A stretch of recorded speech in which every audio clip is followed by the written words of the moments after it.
In this video, pag-usapan natin ang WorldCoin na ngayon ay mas kilala na bilang World Network. Ito ang crypto project na pinag-uusapan sa buong mundo at lalo na dito sa Pilipinas kung saan mabilis itong kumalat ngayong taon. Marami ang nagtatanong kung ano ba talaga ang WorldCoin, paano ito gumagana, ano ang sitwasyon ngayon dito sa bansa at ano ang maaaring mangyari sa hinaharap kung magpapatuloy ang project. Kaya ngayon ay bibigyan natin ito ng update. Na-discuss ko na ito 2 years ago noong 2023, panahong wala pa ito sa Pilipinas pero ngayon kumalat na. Ang WorldCoin ay itinatag ni Sam Altman na siya ring CEO ng OpenAI kasama sina Alex Blania at Mark Novenstern. Layunin nilang gumawa ng isang global identity at financial network na makakatulong sa pagbibigay ng pagkakakilanlan sa internet, lalo na sa panahon ng artificial intelligence at deepfakes. Ang pangunahing paraan nila ay ang paggamit ng isang device na tinatawag na orb. Ito ay isang bilog na machine na nag-i-scan ng iris ng mata ng isang tao at pagkatapos ng proseso ay makakakuha ng World ID ang user na magsisilbing proof of personhood. Kasabay nito ay nakakatanggap din ng reward na WorldCoin o WLD token ang mga sumasali. Para bang isang digital passport na nagsisiguro na tao ka at hindi bot habang kumikita ka rin ng crypto. Noong February 17, 2025, opisyal na inilunsad ang World Network dito sa Pilipinas. Nagsimula ang pilot sa Bulacan at agad itong nagkaroon ng interest mula sa mga tao dahil sa incentives na hanggang 70 WLD tokens kada scan. Kung i-convert ito sa halaga sa piso, umaabot ng mahigit 3,500 pesos depende sa price ng token. Ito ang dahilan kung bakit makikita natin ngayon ang mahabang pila sa mga orb sites sa Metro Manila, Rizal at Bulacan. Ilan sa mga kilalang lokasyon ay Farmers Plaza sa Cubao, Green Hills sa San Juan, Apoland Building sa Baclaran, Triangle Mall sa Antipolo, pati na rin sa Marilao at Pulilan sa Bulacan at SM City Rosario sa Cavite. Habang lumalawak ang deployment ng Orb Station, mas dumadami rin ang nakaka-experience ng process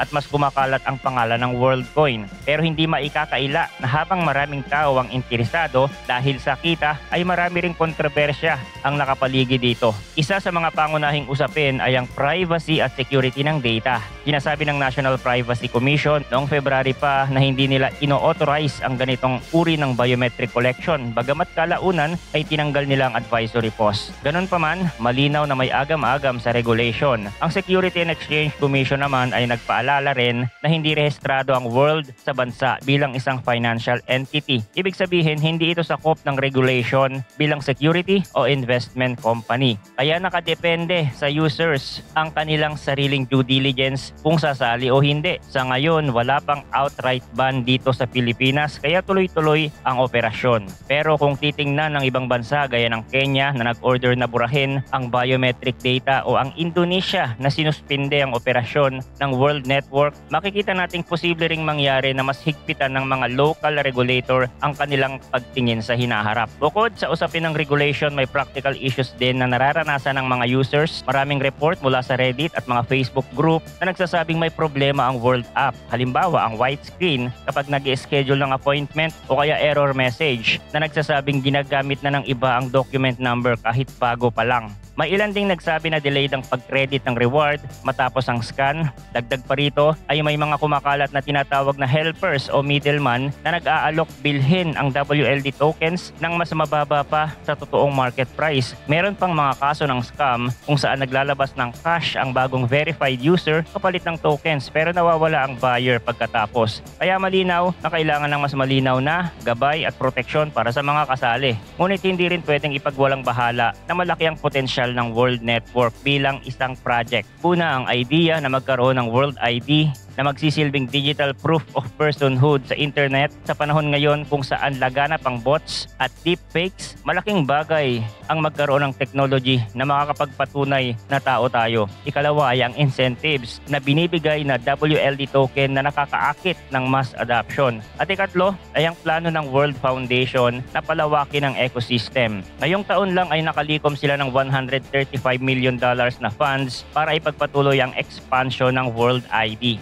Nagkaroon din sila ng integration ng USDC stablecoin gamit ang Circle CCTP protocol, pati na rin ang acquisition ng Dawn Wallet para mas mapalawak ang kanilang services. Ibig sabihin, hindi lang sila nakatutok sa identity verification, kundi pati sa pagpapalawak ng financial use case ng kanilang token. Sa Pilipinas, posibleng lumawak pa ang mga orb station sa mas maraming city, lalo na sa Visayas at Mindanao. Kung mangyayari ito, mas dadami ang Pinoy na makaka-access sa World ID. Pero malaking hamon dito kung paano mapapanatili ang interes ng mga users matapos makuha ang kanilang initial reward. Tulad ng sinasabi ng iba, may tendency na dumami agad ang supply sa market dahil karamihan ng tao ay agad ibinebenta ang kanilang tokens para sa cash. Nagre-resulta ito ng sell pressure na maaaring magpababa sa price ng WLD sa mga exchange. Kung walang dagdag na utility ang token, maaaring mawala ng gana ang mga users, kaya mahalaga ang pag-develop ng ecosystem kung saan magagamit talaga ang World ID at ang WLD token, hindi lang sa trading, kundi pati sa mga everyday financial transactions. Kung titingnan ang hinaharap ng project, maraming posibilidad. Maaaring makita natin ang mas malawak na adoption sa social media platforms kung saan gagamitin ang World ID para maiwasan ang fake accounts at trolls. Posibleng magamit din ito sa gaming, sa mga online financial services, at maging sa mga government ID verification kung sakaling makipag-partnership sila.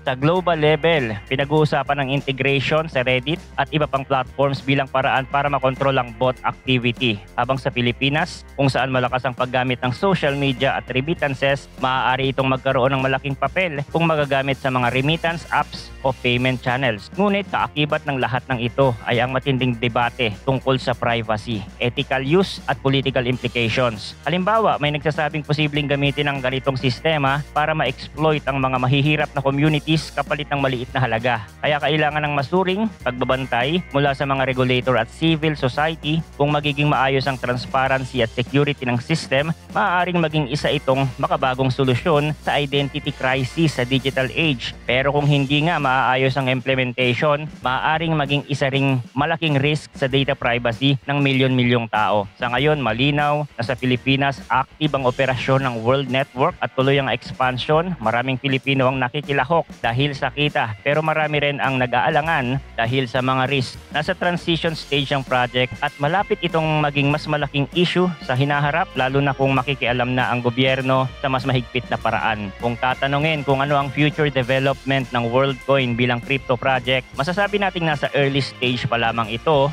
pero malaki ang potensyal. Nakasalalay ito sa dalawang bagay. Una, ang kakayahan nilang ayusin ang kanilang technical at operational issues, at ikalawa, ang kanilang kakayahang makipag-negotiate sa regulator sa iba't ibang bansa kasama na ang Pilipinas. Kung magtatagumpay sila, maaaring makita natin ang isang bagong klase ng digital identity at financial network na global ang sakop. Pero kung mabigo sila sa privacy at regulation, maaaring mauwi ito sa parehong kapalaran ng iba pang crypto projects na sumikat at biglang nawala. Kaya ang tanong ngayon, ito ba ay isang golden opportunity para sa mga Filipino users o isa itong risk na kailangan bantayan? Sa huli, nasa bawat isang desisyon, pero mahalagang maging informed, hindi lang dahil sa pera na makukuha, kundi dahil sa implikasyon nito sa ating digital identity at privacy sa hinaharap. Ang malinaw lang ngayon ay patuloy na magiging mainit na usapan ng World Network at WorldCoin, hindi lang sa Pilipinas kundi sa buong mundo sa mga susunod na taon.